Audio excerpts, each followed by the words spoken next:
Assalamualaikum warahmatullahi wabarakatuh. Bagaimana kabarnya hari ini? Semoga masih semangat puasa dan work from home. Belajar di rumah, bekerja di rumah, dan beribadah di rumah. Semoga kita semua sehat selalu. Hari ini kita akan belajar tentang dinamika hidrosfer dan dampaknya terhadap kehidupan. Sebab yang pertama yaitu tentang siklus hidrologi atau nama lainnya juga proses terjadinya hujan.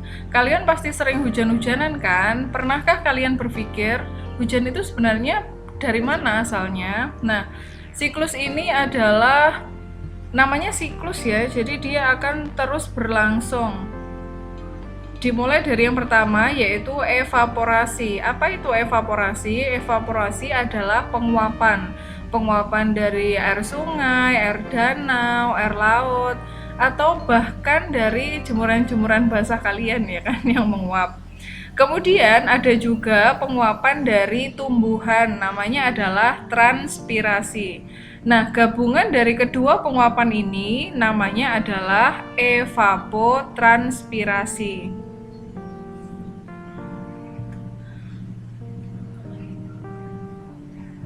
Proses selanjutnya yaitu kondensasi. Apa itu kondensasi? Perubahan uap air menjadi titik-titik air. Ibaratnya kalau kalian pernah membuat teh atau kopi yang kalian tutup ya, terus kemudian kalian tinggal lama, itu kan ada titik-titik air. Nah, itu namanya kondensasi, proses perubahan uap air menjadi titik-titik air. Contoh lain, mungkin ketika kalian yang sudah pernah naik pesawat itu melewati awan yang mengandung titik-titik air ini, maka rasanya akan seperti melewati di kerikil-kerikil karena uap air itu membeku di atas sana.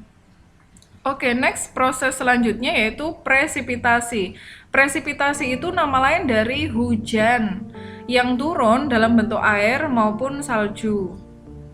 Ketika hujan itu turun, coba sembari kalian bayangkan ya, karena kalau dari gambar ini mungkin kalian akan bingung dengan banyak tulisan itu. Setelah hujan itu turun, misalkan ini hujan deras gitu ya, kalian bayangkan bahwa air hujan itu otomatis akan turun ke tanah. Nah, proses masuknya air di permukaan tanah itu namanya infiltrasi. Saya ulang lagi, infiltrasi itu proses masuknya air ke permukaan tanah. Jadi tanah itu juga punya pori-pori. Kalau dibayangkan seperti diapers ya atau popok, tanah itu juga punya pori-pori sehingga air itu bisa masuk ke sana. Nah, ketika proses masuknya air ke permukaan tanah itu tadi kan tidak semuanya bisa masuk ketika hujan itu deras gitu ya. Maka kita bayangkan ada aliran air yang terjadi di sana. Aliran air itu namanya adalah runoff. Jadi dia mengalir gitu ya. Dibuktikan atau biasanya kalian lihat dengan genangan misalnya, itu salah satu hal yang terjadi ketika aliran permukaan atau hujan itu deras sembari dia menunggu masuk ke dalam tanah. Oke, selain itu ada lagi proses namanya perkolasi. Perkolasi itu lanjutan dari infiltrasi. Jadi perkolasi adalah gerakan secara vertikal air itu masuk ke dalam tanah. Jadi dia di lebih dalam lagi.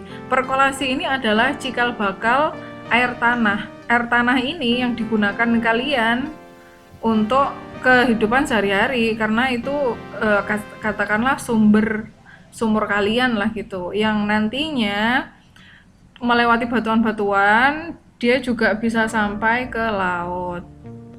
Oke, sampai di sini penjelasannya. Apakah sudah paham?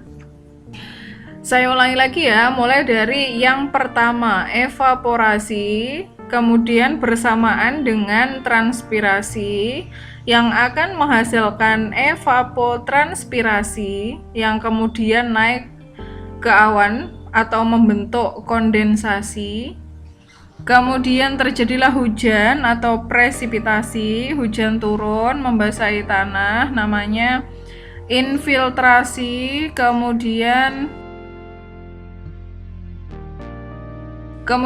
terjadi runoff dan juga ada proses perkolasi.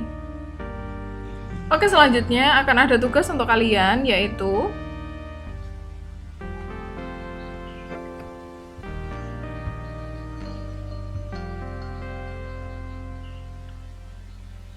silakan gambar siklus hidrologi di kertas A4 atau HVS sekreatif mungkin. Boleh diberi warna atau hitam putih saja.